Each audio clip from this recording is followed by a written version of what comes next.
You're listening to The Foundation of Wellness, a refreshing take on diet and lifestyle, with Jessica Dogert, a registered dietitian nutritionist, and Marisa Moon, a primal health coach.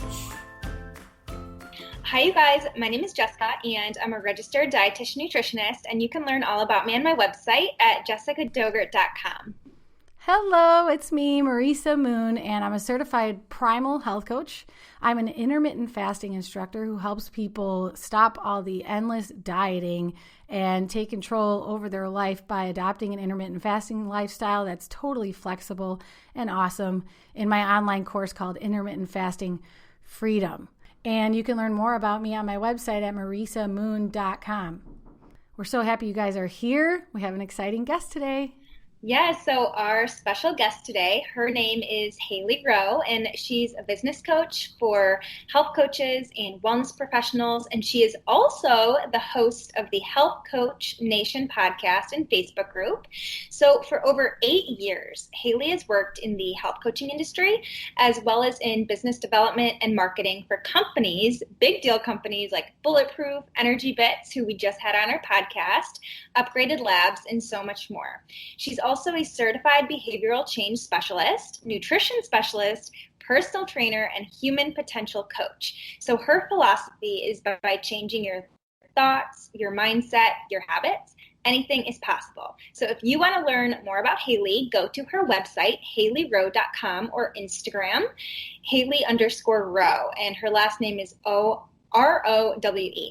Yep, it's Hailey with an I too. I like the way she spells it. Hailey, Rowe, Rowe. So Hailey's here today to talk to us about forming consistent habits. We all need that in the world of health and wellness. We're going to talk about getting clear on your desired habits, planning for them, because that's so important, is thinking ahead, setting yourself up for success this way, and learning to identify and obliterate those excuses we are all making so that you know your habits are really going to become second nature. I mean, that's why they're called habits after all.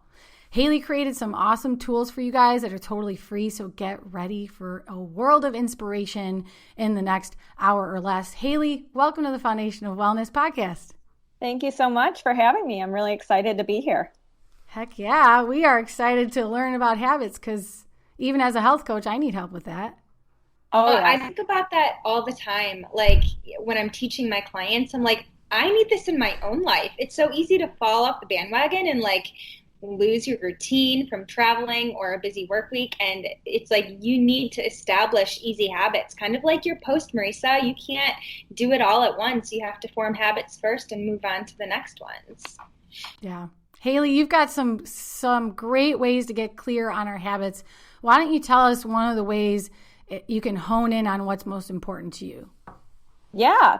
So I think that you're right. The biggest problem we see, especially as health coaches coaching our clients or even ourselves when we're trying to build habits, we know what we need to do and we know what we want for ourselves, but we're not doing it consistently, or we start strong and then we quote unquote fall off the wagon and we think that there is a wagon, and it's just a big mess. So when it comes to starting to form new habits and getting clear on what you want for yourself, I usually recommend, and the biggest pitfall that I see in the very beginning stages of somebody wanting to change their life is they're trying to take on too much. And so what I usually recommend is picking one habit that's going to have the biggest domino effect on all of your goals. And there usually is one that stands out to people. So the way that you can figure this out is really think about your goals first and what you want for your life, whether that's in health, whether that's in your relationships, your career, whatever. And then from there, ask yourself, what are the kind of habits I would need to get to that goal? And then from there, look at those habits and see which one is going to kind of knock two birds with one stone, or me learning this skill in this area is going to transfer over into these other areas. So that's what I recommend, is picking that one domino effect. Let's think about one that does that. What's a good example of one that creates a domino effect? Yes. For me, honestly, the one that I have to work on the most, because I eat healthy and I'm, all about habits and whatnot, but I overeat. And overeating to me is something that if I fixed or if I kind of overcame or did it very, very rarely, it would have a domino effect on my life because it takes away my energy. It takes a long time to overeat. It takes, your focus away, like I have brain fog after, and you feel bad. And so your confidence suffers. So for me, that's the one where I'm really having to work on. And I've been working on it. And what's shocking, what's usually at the root of any habit you want to change is a thought that's keeping you from fully committing to the habit you want to form. And I found out with this overeating one that because I do a lot of journaling and a lot of journal exercises and whatnot, and I found out that my thoughts about this was, well, if I stop overeating, like, what will I be capable of? Like, I feel like I'll just make myself work more, or I feel like I won't take a break, or I feel like, it's kind of the one thing that makes me like relatable because I don't drink. I don't like, it was like this weird thing where I was like, well, but then I'm like limitless. So what's that about? And I couldn't believe that was like one thing holding me to that habit. And I also realized it was my way of saying I'm like being productive because I'm eating, I'm doing something, but it's also a break versus I just needed to take breaks without the eating being the thing, yes. The break. Yeah. Mm-hmm.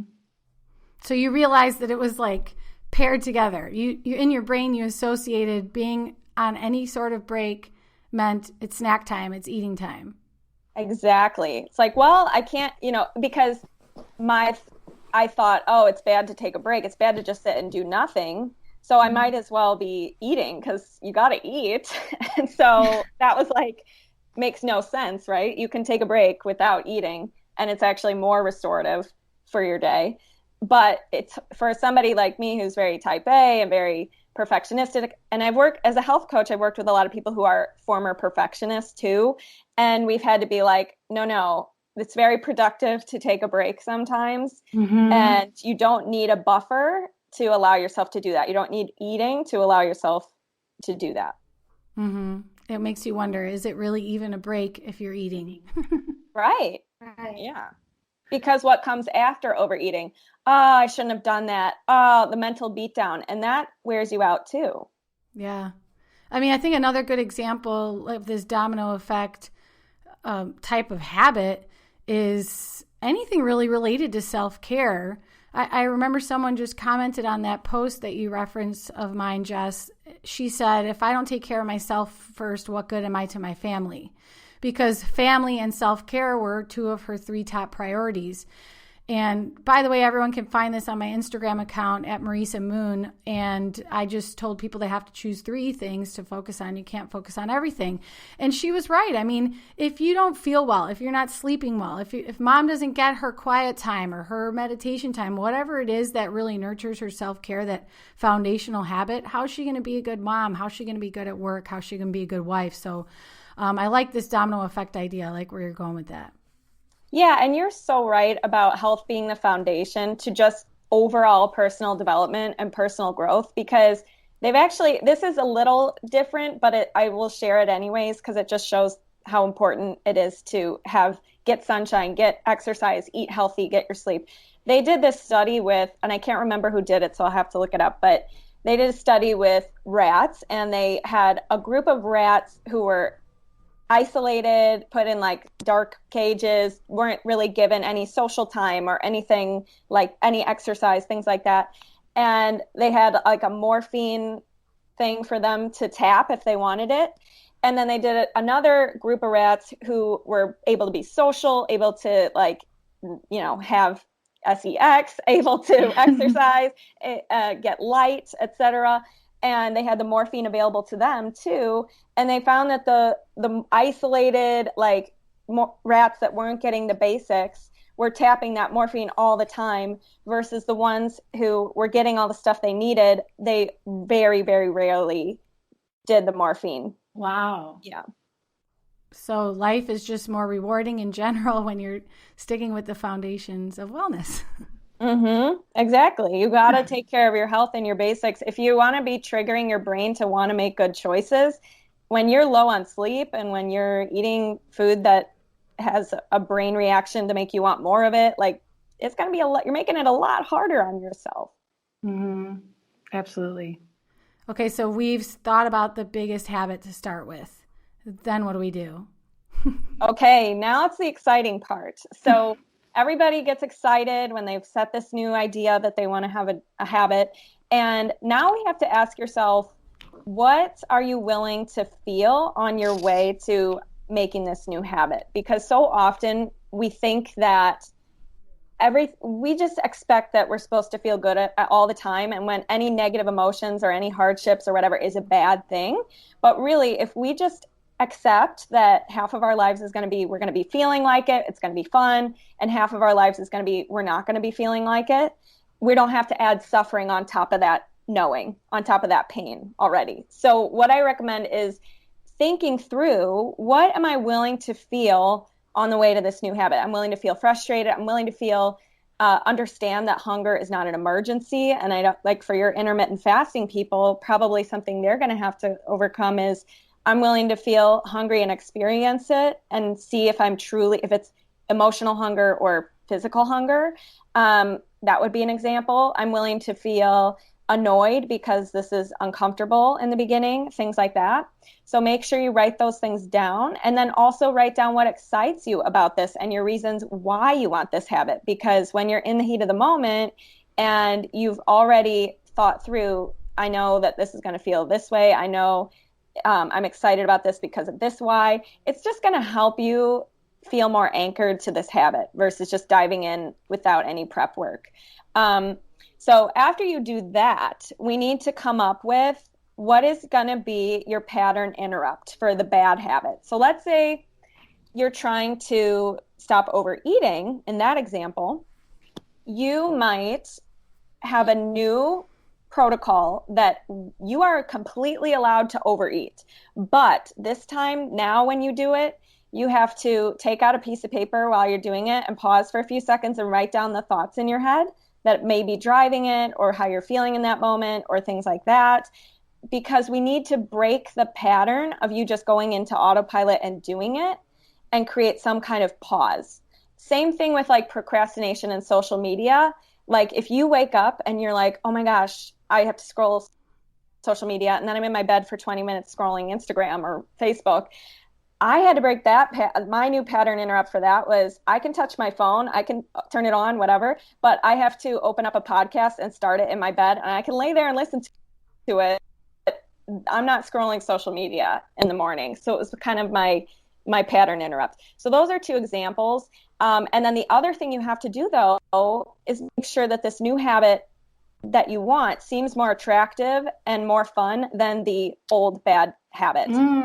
So when you do have to write down and journal how you're feeling after you overeat or during the overeating, it's kind of like, oh man, like that's not as fun anymore. And at the same time, to make a new habit of stopping when you're satisfied stronger, what I like to do, and I'll give an example that's super fun, is called an urge jar. I learned about it through the life coach school, and the urge jar just means you can get like beads or 100 little tiny things, whatever you want, in a jar.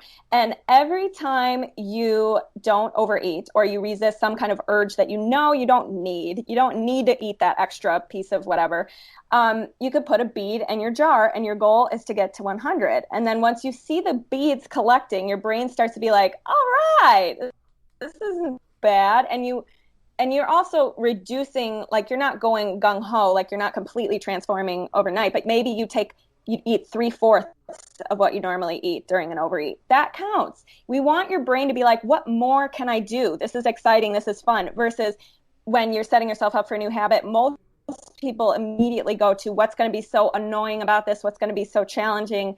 I'm going to have to be the victim and whatever. So ask yourself, what can I do to make my brain like on board and like this can be fun, and we're starting small, and here's the first milestone that I want to reach, versus, oh no, I'm not looking forward to this at all. Yeah, that makes sense. I mean, it's kind of like the mentality of monitoring or tracking your habits. It's like when you have that little check mark on the calendar or the gold star or something that's just, I really want to put the star on today. I really want to have that on the calendar 5 days in a row that I was consciously not overeating. You kind of have this little reward center in the brain that you're nurturing. And it could be by adding things into a jar. Shit, you could even add $1 in a jar. I don't know if we say that word on here. I honestly, I want to adapt to like the whole urge jar, because I think for me, and I'm sure for so many other people, kind of, Marisa, like what you're saying, the star too, whether it be like stars, dollar bills, beads, like whatever it is, it's like just seeing that visual of like, okay, in my mind, I don't think I'm doing that well, but look at how full that jar is. It's like I'm actually doing a lot better than I thought I was. And most people think the small things don't matter enough. And so this gets your brain like, okay, actually this is going to collect, and I want my jar to be full. And the other thing, there's 2 other ways. So for those of you who are like, yeah, I want that gold star type of thing, and you're not doing the urge jar because maybe you have a different goal that's not associated with overeating, what you could do is use the free Goal Streaks app on your iPhone, and you pick a habit and you just check off the days you do it. And over the months, over the years, you're able to see how consistent was I with this. Cool. And you can even challenge yourself, like this week, I just want to have 2 X's. And then the next week I want to have 3. I want to keep building my streak longer and longer and longer.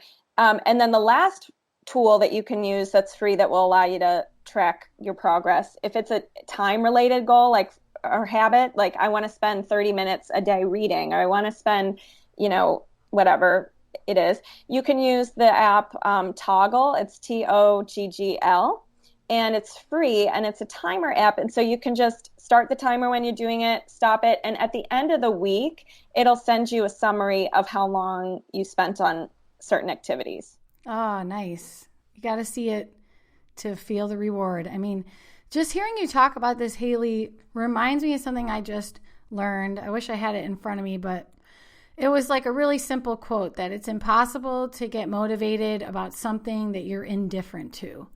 And what that's saying is if you have no competitive nature about succeeding with the habit, like my personality, for instance, I've always prized myself on being really like laid back and just sort of like easygoing, not competitive at all.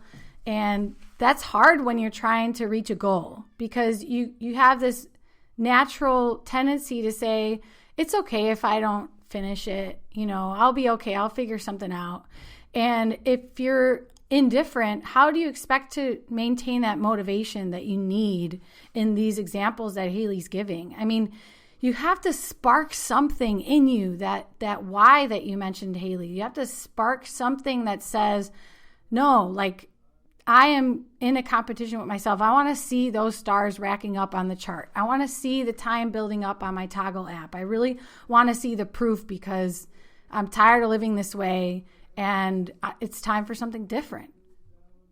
Absolutely. Yeah. And it's really more, it's about like liking your reasons and liking your whys, because I think so often, honestly, I would write down like 100 whys and what it really means to you, and save that and look at it and really cherish that, because I think so often we have a why, but we think it's like too selfish or artificial, et cetera. And I think it's important to like your reasons and own that your goals are your property, and like be unapologetic about why you want this for yourself, and know that when you are improving yourself, for somebody like that who's like, I can figure it out, it's all good, laid back, usually those people are also tend to be really into people, like pleasing other people around them, right? And so know that this is about more than just you. It's about how you're going to show up for your clients. It's about how you're going to show up on your podcast, and things like that. So I think for those kinds of people, it's not a bad thing to be like, I can figure this out and be laid back. That is a great gift. That's not a flaw at all. But it's more about continuing to ask yourself, well, what be possible for me if I was able to do this, and things like that. Hailey, let's just get real. Most people's habit that they want to form that they can't form is starting an exercise routine and sticking to it like a habit. I mean, even I struggle with that regularly. No matter, I'll get so into it and it will be a habit, and then something will knock me off, like my vacation or getting sick. And then it's just, no matter how much I want that again, I think I've identified all my whys. I can't do it. I don't value it anymore. I don't know what happens there. Well, it's usually triggered by a thought. So usually maybe you have a reason in the back of your mind why exercise isn't that important. Well, I already eat healthy, so what's the big deal? I don't need to really exercise. Or, and also ask yourself, like, what else is true? So you might think that I already am healthy. I have no reason to really exercise. I'm not, weak by any means, and I get around fine. So, but then ask yourself, what else is true? Well, I know exercise would make me have more energy. I know I'd probably sleep better, improve my deep sleep if you're a real biohacker and you care about that kind of stuff, and stuff like that. And here's the other thing. You might be expecting too much from yourself in the beginning. So give yourself permission to accept B+ workouts, C+ workouts, and not be perfectionistic about it, and just know that you're building the reps of showing up for yourself and keeping a promise that you made for yourself. Mm-hmm. and let that be the reason why you want to be doing this for yourself, and not expecting gung-ho CrossFit workouts and stuff. Yeah, I think you hit the nail on the head there, because I never really check in to see what thought processes are justifying my behavior. And so you're telling me and our listeners to check in and say, what permission am I giving myself to skip this habit or goal that I once valued? And I might be telling myself, well, I already eat so healthy. I slept really well. I'm in good shape, so I don't need to work out. I don't have time right now, or whatever. You're justifying it. Is that an excuse, or is it just a thought process that justifies it? It's just a thought process. So all you have to do is either be willing to let go of that thought, or be willing to have a different thought, or be willing to ease up the thought a little bit and start taking some steps. So, like, for example, tell me what you think. Why do you think you don't usually work out? Is it just time? Is it not important? Is it? If it doesn't happen in the morning, it doesn't happen at all. And the reason it doesn't happen in the morning is because time. Okay. Got it. So usually in that case, it could just be you don't value, it's okay if it's not your top priority, mm-hmm. But if it is, it'd be more like, okay, how can I make this easy? How can I make this fun? And what thoughts could drive me to do this? And what thoughts do I need to maybe look at and see why it's not happening? So if it's time, well, then you just have a planning thing to look at. And that's very non-dramatic and non-thought work. But if it's more like time is your out and you really don't want to do it because you don't think it's necessary for you, then that's something you could explore and say, well, okay, but I do want to do this at some point. So, mm-hmm. Because I think we think that motivation is something that just comes to us, or we need to find, etc. But like I said, you can generate any feeling and loosen up any thought just by knowing becoming aware of that. So I think mm-hmm. you can create your own motivation by looking at your current thoughts and saying, this is helping, or can I change this or loosen it up? This is no longer a valid excuse because XYZ. I don't think I've ever done any of that. Yeah. And journaling, man, is mind blowing. And that's why I encourage everybody to get that Unstoppable Consistency Planner for this episode. Oh, and that planner you guys can grab at HaileyRowe.com. That's HaileyRowe.com/consistency. She made a really cool free download for you to work through a lot of these steps she's talking about today. Hailey, you bring up so many good points, like one of it being motivation. I tell my clients all the time, I'm like, you're not just going to like instantly have this motivation switch and it's just going to flip on. And it's like, I'm motivated to work out right now. Sometimes you just have to show up and put in like 5 minutes of effort and be like, you know what? I'm actually feeling really good. Like I want to go another 5 minutes. Or you also bring up another good point with exercise. Like you don't have to be perfect and spend 60 minutes in the gym, but just, you know, allowing yourself to like half-ass it and not put in full effort and give yourself like a B+ or C+. I feel like it takes the pressure off, and exactly like what you said, like you just have more fun doing it just doesn't feel like a chore, you know? Yeah. I do it for the sake of feeling good. Like there's not Right. even, it's not even for my physique at this point because I've done it so much. And also, how's motivation built? It's built through taking small actions, building the momentum up, seeing some results, then that triggers more motivation. But you can't start to get the motivation into you until you start, you know? Mm-hmm. Yeah, I'm thinking like when you do prioritize something new, this new habit, does something else have to suffer, or do we just make space for it, or what? I love that. Well, I think if it's one of those things that has the domino effect, it doesn't have to be other things that suffer. Like, for example, with the overeating, that doesn't take me, if anything, it gives me more time and it gives me less anxiety and it gives me more focus by not like stuffing myself. Like, so I think what's important is, because if you have the thought that in order to be healthy or in order to adopt this habit, my family's going to suffer or I'm going to have less time to do X, Y, or Z, of course your brain is going to be like, I'm going to protect you from being consistent with this habit because this means everything else has to become compromised or sacrificed. So my suggestion would be make sure that you pick something and pick it in a way that's small enough action where you don't have to sacrifice other things, and that it enhances your life. And again, going back to what excites me about adding this habit, instead of what am I going to have to, this is going to be the worst thing ever. It's going to have to give up this, or how can I make sure I still prioritize my family, my job, my blah, blah, blah, while adding this habit. All you have to do is just make sure that you're really clear with yourself about that. Yeah, that makes sense. And is it really the same if you're breaking a bad habit or trying to create a new one? Because I think your example of overeating can also be looked at like you're trying to break a habit. Sure. Yeah. And it really is the same. Like you do want to have a pattern interrupt. You do want to make not having that bad habit look more appealing and feel more appealing and have some kind of reward tied to it, more so than the bad habit. So it is the same process and the same thought work. Definitely. Okay. Cool. So now where are we at? We've identified a domino habit that we can start with, and we've gotten real with the reasons that we want it.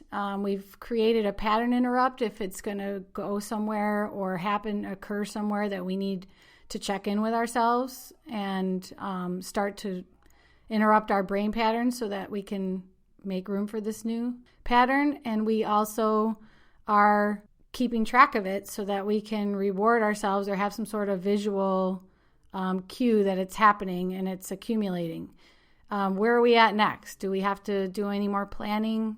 Yeah, so there's a few things. When it comes to just putting this into your day and making sure it is consistent, I recommend making like a 24-hour realistic plan daily and scheduling in when you're going to do this new habit, scheduling and asking yourself what might trip you up today and what will you do to prevent that. You know, I'm always a big fan of making sure that every day this is on top of your mind and you've planned or you've foreseen what could go wrong and you've kind of addressed it through your plan. And also just knowing upfront with yourself that you're not going to feel like it every day and you're not having an entitlement like this is just going to be hand given, like a given. You're going to have moments where you mess up. And here's the real thing. Like, I do not want to end this podcast without saying you're going to make mistakes. It's not going to be smooth sailing. You're not going to just be free from whatever bad habit you want now for the rest of your life, you know, whatever. But the people who are willing to make mistakes and willing to learn from them and willing to do that, like we said, afterwards investigate and change the plan or loosen up the reins about the plan or whatever, those are the people who will become the most consistent and will be the most successful. It's just like in entrepreneurship, the people who win the most are the ones who take the most risks, are willing to lose as many times as they need to until they figure it out. And so you might have to go through 100 overeats before you figure it out. You might have to go through 100 days of not exercising and missing it and being like, whoops, before you become consistent. Yeah, I really like that. That's so important. And I'm always teaching my clients that you have to plan to fail. And I don't love the way that sounds, but it just hits you in the face like, okay, you need a plan when things knock you off or when you have a bad day. How do you bounce back? How are you going to handle it? What are you going to do when you lose track of your new habit and 3 days have passed and you realize, oh my God, I haven't thought about my overeating for 3 days straight. I haven't even checked in. I haven't even journaled about it. And this 24-hour planning ahead exercise you're talking about is to help you have a plan to come back from that? Yeah, and it's leveraging the prefrontal cortex of your brain, the brain that's thinking ahead, that's futuristic, that wants your best interest at heart. It's leveraging that tool that we have as humans instead of like autopilot going into our day and being sloppy. And you might not follow your plan to a T, but even if you have it, I guarantee like you will do better than if you had no plan at all. Do you use a planner or a habit tracker or anything? I love my high performance planner from Brendan Burchard. Yeah. I don't know his last name. It's available on Amazon. I've also used the 30-day push journal from Chalene Johnson. I've kind of switched between the two. I love both of those, but the high performance planner is amazing because it works in weekly reflections, monthly reflections. It has daily like morning questions. It has my top 3 goals for the day. I love it. It's so cool. That sounds like a great idea. And you mentioned a couple of really helpful apps. It was the Goal Streaks app, which might only be on iPhone. Not sure about that. And then Toggle, Toggl. I also love the Fabulous app. It's the worst name for an app, but it's not just for women, it's for everyone. And it's created by Duke University professors about habit change. I absolutely love that one and use it every morning. And most of the time it gets me to exercise. The deal I made with myself, Hailey, was that it only has to be 10 minutes. So sometimes it's 20, sometimes it's more. But that was the example you gave. It wasn't about being perfect. It was about it just happening at all. And it happens a lot more now because I did that. Yeah. And the one thing that when you were saying something sparked this, I wanted to just say it before I forget. Don't equate when you make mistakes or fail to your identity as a person. Literally, you are a baby learning how to walk, and babies fall down and they have to like stumble and before they learn how to walk. And you wouldn't say to that baby, oh my God, you're so dumb. You're never going to be able to walk because you fell down or whatever. Like they have to go through that to be able to walk. So you're the same way. Don't be a toddler and in your brain be like, I'm such a loser because I didn't do it today. No, this is part of the process and you're capable of learning it. Yeah. Jess, is there like any habit you've been trying to create that you feel like you get in and out of and fall off track with a lot? Well, I was actually going to talk about, because you mentioned, okay, what's going to trip me up today and how am I going to navigate it? So let's say like for your overeating example, it's like, I know that I'm going to be on the road and I'm traveling a lot today. So I'm probably not going to be in like my normal eating routine and I'm not going to have anything. So it's like maybe the night before I can pack a meal or, make sure that I'm nourished throughout the day so that I don't come home and then that's when I binge eat, just like, can you give examples specifically of what you do for like this overeating habit? So like how you prep your day for that? Yeah, definitely. So I know if I have a stressful day or a busy day or a day where I'm like doing scary stuff, my relief is, I'm just gonna relax and let loose and eat some chocolate or something like that, which really isn't relaxing. But so in that case, I would journal. Well, I know that I'm going to want to sit with my podcast or sit and watch Real Housewives and have a plate of whatever. And so here's what I'm going to do. I'm not going to bring my phone to the table. I'm going to remind myself to be present today. And I'm going to, what's more relaxing to me is taking a walk, or what's more relaxing to me is sitting and doing a visualization, or doing like sitting and listening to music, or like I come up with what else I find relaxing and plan that in and give myself permission to do that. So that would be one example, but exactly what you said, same thing, like planning a meal on the go or whatever, you're traveling. And with the exercise, like I know what's going to trip me up is I'm not going to want to do it in the morning. So here's the thing, I'm going to do a walk in the evening, and I'm going to allow that and not say, I can't, if I don't do it in the morning, it's not going to happen. Something like that. I hope that helps a little bit. Yeah. There's so many ways you can go about it, but the important thing I'm hearing again and again is outside of the habit time, you are coming up with ideas, you're writing things down, you're planning ahead, and then you're also coming back to it, right? So when you're in the middle of this whole habit formation, whether it's successful or you feel like you're failing, how often are you revisiting this journaling and thinking and reflecting?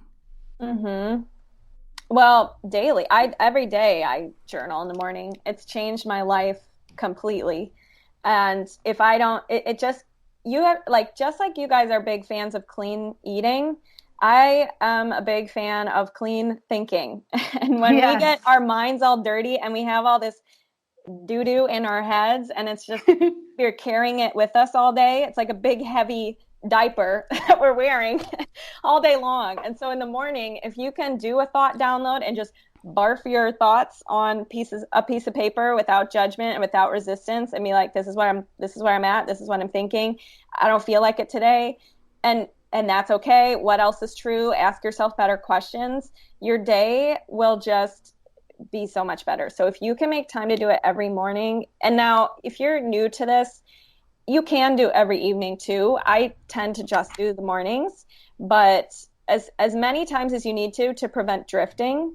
If you need to put reminders in your phone with something inspirational you thought of that morning, that's the key. And you always want to just have your higher self, the version of yourself that's always looking out for you and has your back. You want to tap into that more when you are fresh in the morning, or when it is a Sunday and you're planning your week and whatever. And then when you're in the moments where your toddler self is coming out, you can remind yourself, well, when I was feeling more sophisticated, these were my thoughts, and this was the plan I had for myself, and whatever. I feel like that instantly reminds me of Marisa, one of your recent Instagram posts, and obviously you and I spoke about it too on the phone, just the alter ego, like what would extraordinary Marisa do? Like what would extraordinary Hailey do? What would extraordinary Jessica do? It's like anytime you're feeling like not motivated to do something, it's like, okay, so what would the best version of myself like do right now? I would go for a 10-minute walk around the block so I feel more energized. Like I feel like ever since you talked to me about that, Marisa, that is been in my head and ingrained, and as simple as it is, it's like so powerful and life-changing at the same time. I know, it's changing everything. Hailey, I saw your face light up. So you've heard of the alter ego effect? Oh yeah. I'm obsessed. Yeah, absolutely. And it's a book, everybody. For our listeners, this is a book called The Alter Ego Effect by Todd Herman. But go ahead. Very cool. Yes. And I was going to just say, for those of you who are like, I can't imagine my best self right now, I just feel like I just feel horrible. Here's the thing. It's never all or nothing, because what will usually happen is, well, I feel like such a loser, and then you add all these thoughts and resistance and you don't do anything. So what I would ask yourself in those moments, and sometimes when you are traveling or when it is a weird time of year, like the holidays, and you're a healthy eater and you want to, whatever, ask yourself, what is my best choice? What is a good choice? Like good, better, best is what I call it. So what's a good choice here? What's the better choice? Like what would be pretty good? and then what's the best choice and which one am I going to choose? And I'm going to just, as long as you stay within the good, better, best scale, you're a consistent person. You're in that range all the time. You're never all or nothing. You're never, quitting. I like that. Good, better, best. And you know the range that is always going to work for your new habit that you're trying to form. One more question before we start wrapping up this awesome needed topic is, what about when you're deciding, I'm going to start my new habit on Monday? I'm going to start my new habit when I get back from the wedding. I'm going to start my new habit when we move into the new house. Yeah. This just trains your brain to only do things when it's convenient for you, when it's a new fresh start to the week, when you get done with vacation, etc. And what we need to do instead is this, when you are on vacation, when it is the weekend, these are the best times to practice the hard and choose the good, better, best, and be willing to not accept perfection and just stopping, because there is never a perfect time to decide to start and whatever. And it's not this like linear straight graph process. So the sooner you can start, and the sooner you can start making mistakes, and the sooner you can have days where you don't feel like it and you do it anyways, that you're golden. You're going to be a consistent person. Yeah, you're making it totally clear now, because you said the people who succeed at getting what they want and creating these new habits are people that know they're going to make 100, 1,000 mistakes. So you're saying if we wait until the conditions are just perfect, like I'm not going to start my new diet until Monday because then I can plan for it on the weekend. I can go grocery shopping. I can start meal prepping, and you're waiting for everything to be perfect when really you're still going to get knocked off your track. Life's going to happen. Things are not going to be perfect, and you might as well just start today and make your little steps and your little mistakes along the way, and you'll just gain time in the end, won't you? Absolutely. Yes. It's those people who think the small things don't matter enough, and so they never start, or they keep waiting till Monday. And how is that working for you? That's the question. Oh, man. So eye-opening. And you have a lot more to offer regarding building consistent habits. You have 3-day challenge videos. Are they Facebook Live videos or? Yeah, they're Facebook Live videos. They're also podcast episodes. So if you go to the Health Coach Nation podcast, you'll be able to see them. Or if you join the Health Coach Nation Facebook group, which really is just facebook.com/groups/Health Coach Nation.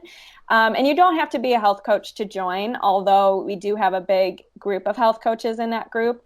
But I've worked with people on a health coaching level as well. So I like to talk to people about both things, but behavioral change applies to all of us. Yeah. And so that's where you can check it out. Cool. Well, you have those 3-day videos on your website too. So that's HaileyRowe.com/consistency. You can grab that download. HaileyRowe.com/new habit. HaileyRowe.com/excuses. And that's where you'll see the 3-day challenge videos. And you can learn a lot more about these mindset hacks and, journaling exercises that you need to really hone in on a new habit. I feel inspired. Yay. Thank you. I feel re-inspired. I have to remind myself I'm not perfect either. So it's, even though I talk about this stuff a lot, it's still, an ongoing journey. And that's the beauty of it. And you got to learn to embrace that. Oh, absolutely.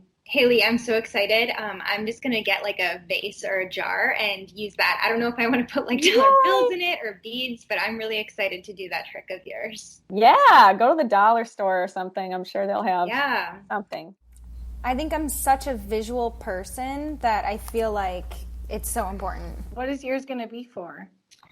I think mine, I have a million.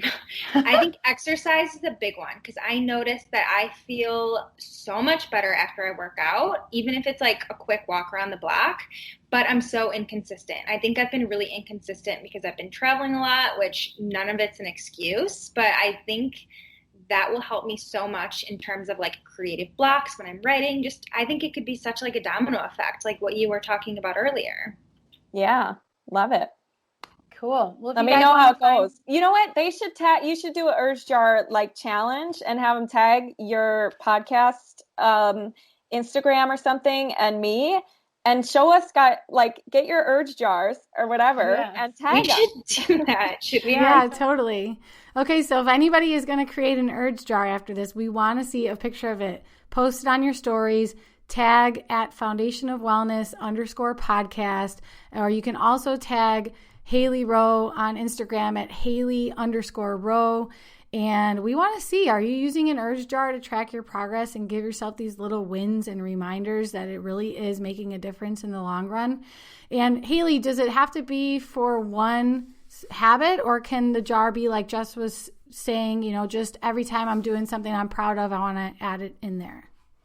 It's up to you. I would recommend picking one and focusing on that. But I also am a huge fan. Every day I try to write down my wins or like good things happening, because we just want to train your brain to collect good evidence that you are capable of doing things. So however you want to do it, I think it's all good. Cool. Thanks so much for the ideas. Thanks for coming on the show. Thanks for having me. Thank you so much, Hailey. Thank you. Bye-bye. Bye.